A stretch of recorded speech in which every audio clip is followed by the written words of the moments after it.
How would you react if you saw fire coming down from the sky in answer to a single prayer? In the midst of an unprecedented spiritual battle, Elijah, a man of unshakable faith, challenged the prophets of Baal with an audacious request: that God send fire from heaven to prove to everyone that he was the only true God. Want to know how a single man stood up to a corrupt king and changed the destiny of an entire nation with the power of his conviction? So get ready. This isn't just a story of miracles. It's a lesson in courage and faith that you don't want to miss.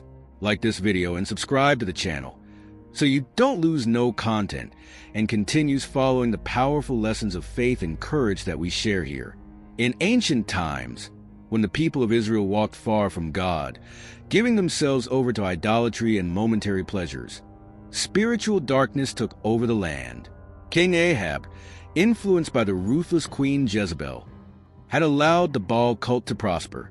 The sound of prayers to the true God was drowned out by the pagan festivals, and the nation that once knew the power of God now seemed to have forgotten his promises. It was in this scenario of chaos that Elijah emerged, a simple man, but with a heart full of faith. God called him in the midst of this darkness to be the voice that would confront injustice and idolatry.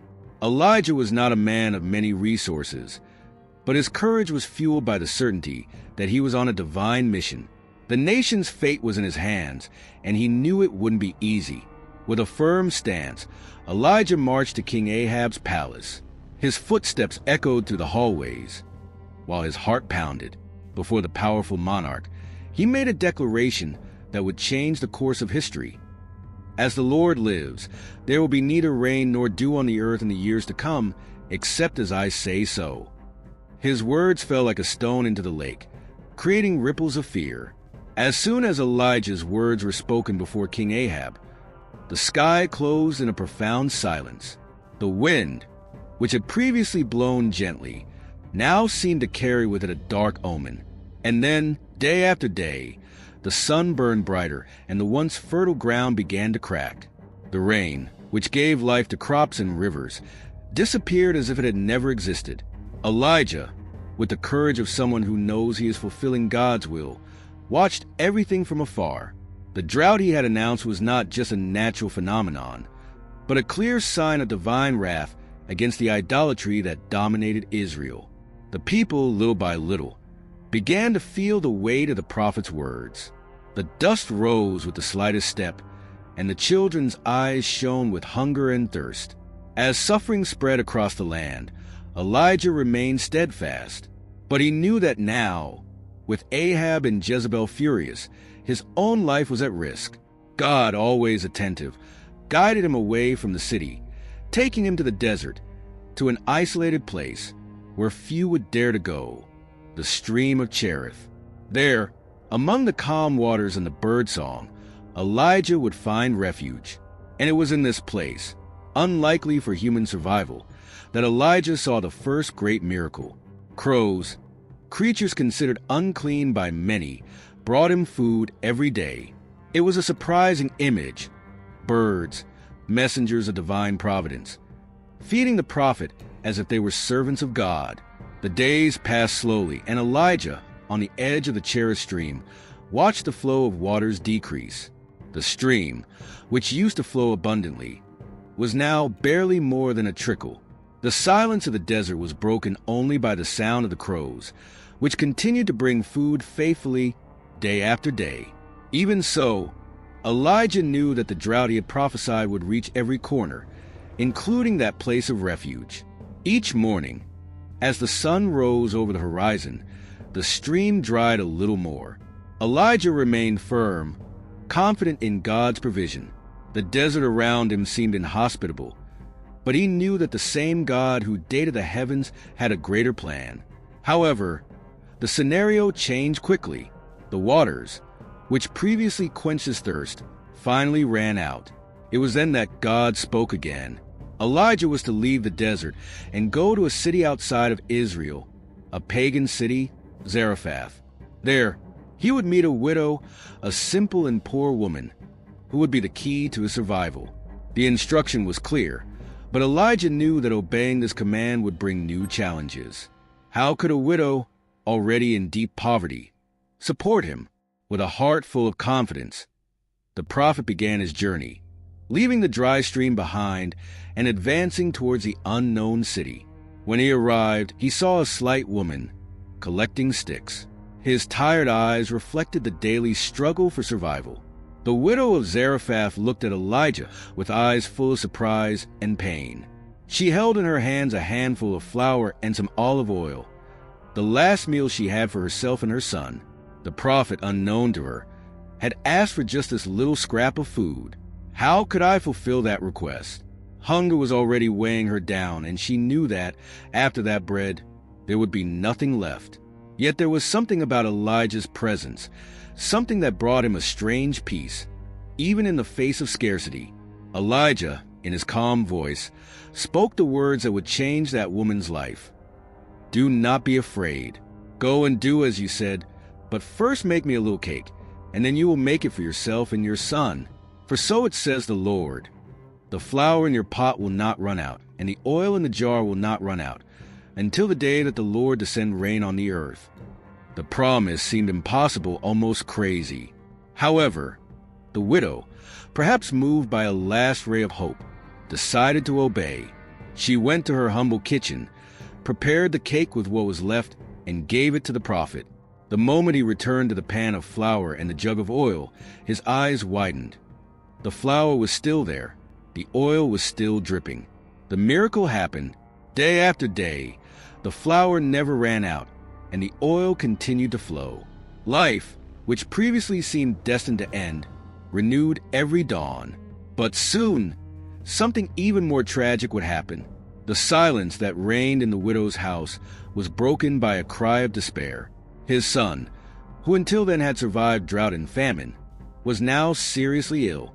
With each passing day, his breathing became weaker, his skin paler, and his strength, which once seemed unshakable, now disappeared like sand slipping between his fingers.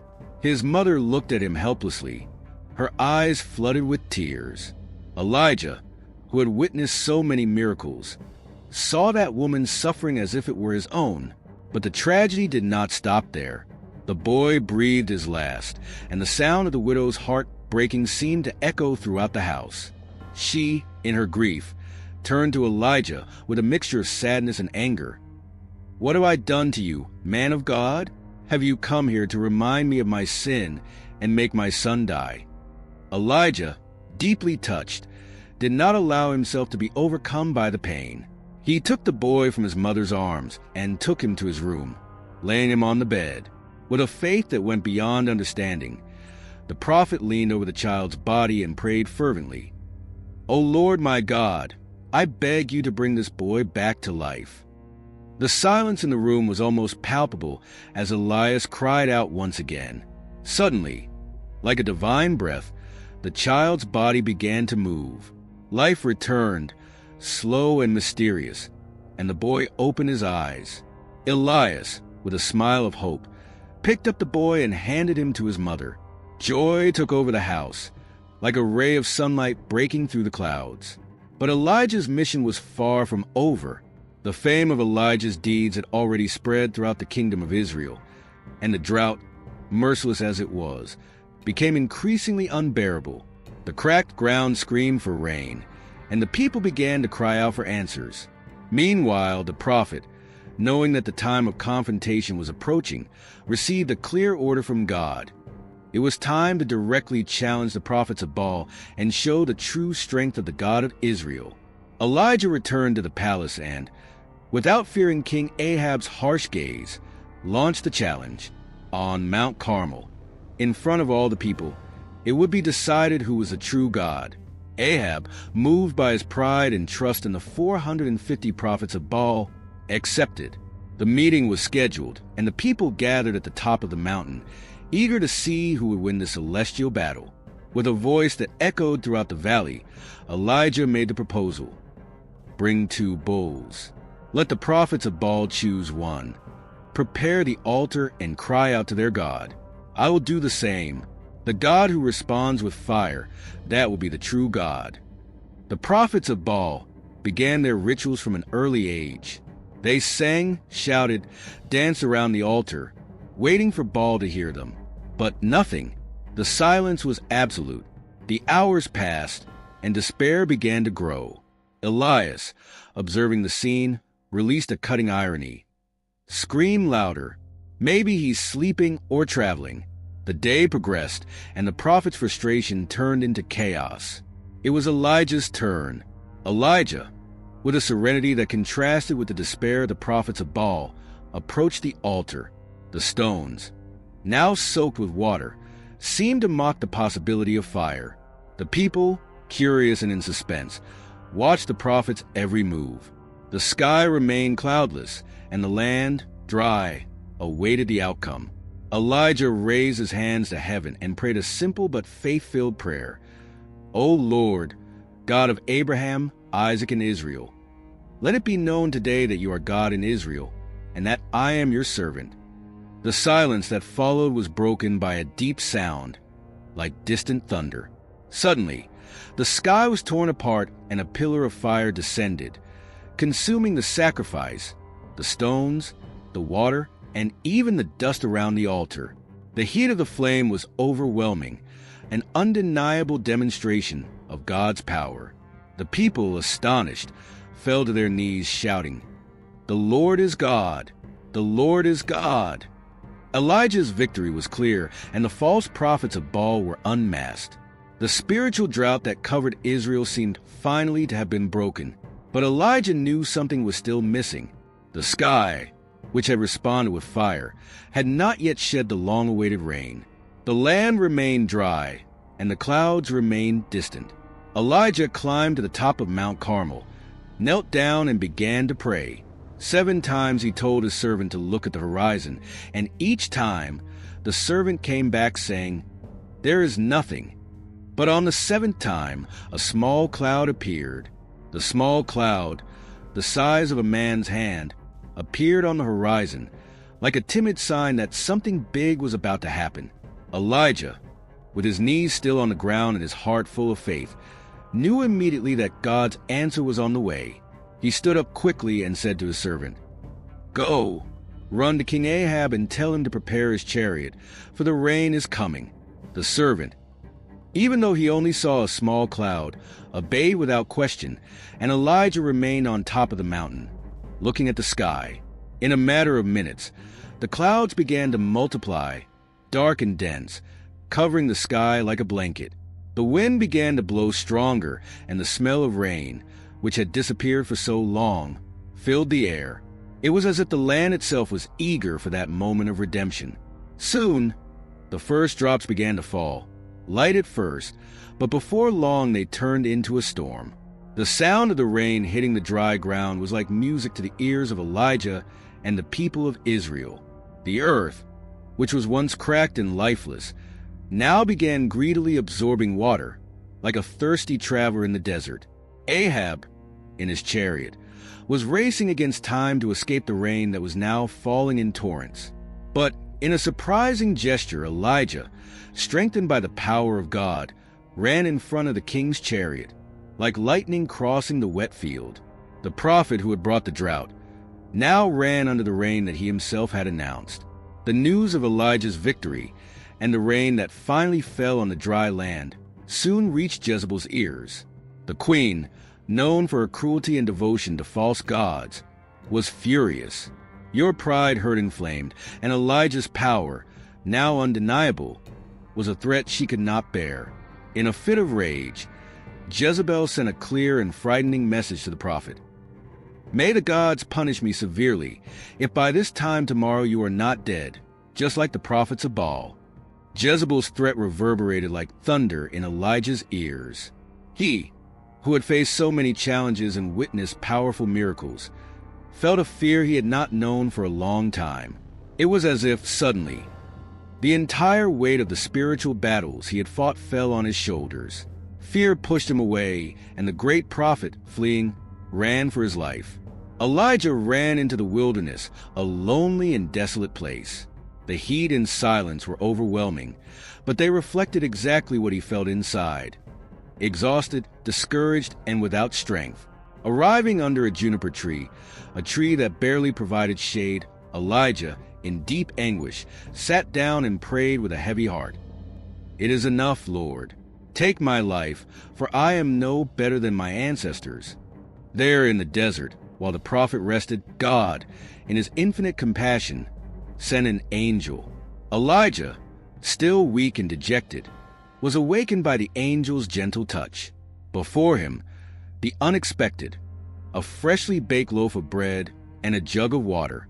Divine generosity was manifested in the middle of the desert. "Get up and eat," said the angel in a calm, comforting voice. Elijah, feeling the weight of fatigue that dominated him, ate and drank. Soon after, he fell asleep again, surrounded by a feeling of relief, but still without the strength he needed to continue. Once again, the angel touched him. "Get up, Elijah, for the journey is long," said God's messenger. And this time, Elijah, invigorated by heavenly food, stood up with renewed energy. For 40 days and 40 nights, he walked to Mount Horeb, the same place where, centuries before, Moses had met God. Each step felt like preparation for something greater, a journey not just physical but spiritual. Upon arriving at the cave on Mount Horeb, Elijah, now alone, heard the voice of God. "What are you doing here, Elijah?" The prophet, with a heavy heart, replied, "I have been very zealous for the Lord, God of hosts. But the Israelites rejected your covenant, tore down your altars, and killed your prophets. Only I survived, and now they want to take my life." God, however, did not respond immediately. Instead, Elijah was instructed to leave the cave and wait for the Lord to appear. A strong and impetuous wind tore through the mountains, followed by an earthquake and an intense fire. However, God was not at any of these grand events. When the violent wind ceased, when the earth stopped shaking and the fire went out, silence took over Mount Horeb. And it was in this silence that Elijah heard something he never expected, a soft whisper. It was not a frightening sound, nor a powerful one like fire or wind, but something intimate, almost as if the very heart of God was speaking directly to Elijah's heart. Upon hearing that whisper, Elijah covered his face with his cloak and left the cave. God's power was not in the dramatic manifestations that had shaken the mountains, but in that whisper, which revealed the Lord's closeness and gentleness. And again, God asked, "What are you doing here, Elijah?" With his voice still filled with sadness, Elias repeated his complaint. He felt alone, abandoned, believing that the entire people of Israel had gone astray, that all of God's altars had been destroyed, and that he, the last of the prophets, was about to be eliminated. But God, in his wisdom, revealed something greater. He instructed Elijah to return, but not to continue fighting alone. It was time to pass the baton. Anoint Hazael as king over Syria, Jehu as king over Israel, and Elisha son of Shaphat as a successor. And so, Elijah's tired heart found a new mission. He was not alone as he thought. God still had a faithful remnant in Israel, 7,000 who had not bowed to Baal. Elijah, now with his mission renewed, followed God's instructions. He found Elisha, a simple young man who was working in the field, plowing the land with 12 yoke of oxen. The prophet, without saying a word, approached and threw his cloak over Elisha, a gesture that symbolized the transfer of calling and responsibility. Elisha, without hesitation, left everything behind, his family, his land, his old life, and followed Elijah. The disciples' journey began there, and together, they would testify the power of God in ways that Elisha could never imagine. Meanwhile, the fate of Ahab and Jezebel, the cruel rulers of Israel, was rapidly approaching. The episode of Vineyard of Naboth would mark the beginning of their downfall. Naboth, a righteous man, owned a small vineyard that King Ahab coveted. When Naboth refused to sell it, Jezebel devised a diabolical plot, causing him to be unjustly accused and killed, allowing Ahab to take possession of the land. Elijah, ever the voice of divine justice, was sent to confront Ahab once again. God's message was clear and stark. Because of the innocent bloodshed, Ahab's house would be destroyed, and Jezebel would face a terrible fate. The irony of the situation was inevitable. Those who had used their power for evil would be overthrown by that same power. And thus Elijah's prophecy was fulfilled. Divine justice was done, showing that even when evil seems to triumph, it never escapes God's gaze. Elijah, having fulfilled his mission on earth, walked towards the end of his journey. But unlike other men, Elijah's end would not be death. God had prepared something extraordinary. One day, while walking with Elisha without any warning, the sky opened. A fiery chariot, drawn by flaming horses, quickly descended. Before Elisha could react, Elijah was caught up in a whirlwind, lifted up into the heavens before his eyes. The young disciple, astonished, shouted, my father, the chariot of Israel and its horsemen." And so Elijah was taken, but his legacy remained. The mantle that had fallen from Elijah was picked up by Elisha, a sign that God's work would continue. It was not the end, but a new beginning. Elisha, now clothed with the spirit of his master, would follow the path that Elijah had taken with the same faith and courage. Elijah's life teaches us a powerful lesson. No matter how lonely or challenged we feel, when we are in service to God, we are never truly alone. Elijah faced kings, multitudes of false prophets, and even the despair of his own soul. But at every critical moment, God was at his side, sometimes in mighty fire, sometimes in a gentle whisper. Like Elijah, we are called to trust, even when everything around us seems to fall apart. Sometimes the world can seem dry and hopeless, but if we listen to God's whisper and obey, miracles can happen, the rain can return, and life can flourish where there once was desert. If you liked Elijah's story and want to continue following other stories of faith and overcoming, be sure to like this video and share it with those you love. And of course, subscribe to the channel so you don't miss any new content. Together, let's explore more powerful lessons from the Bible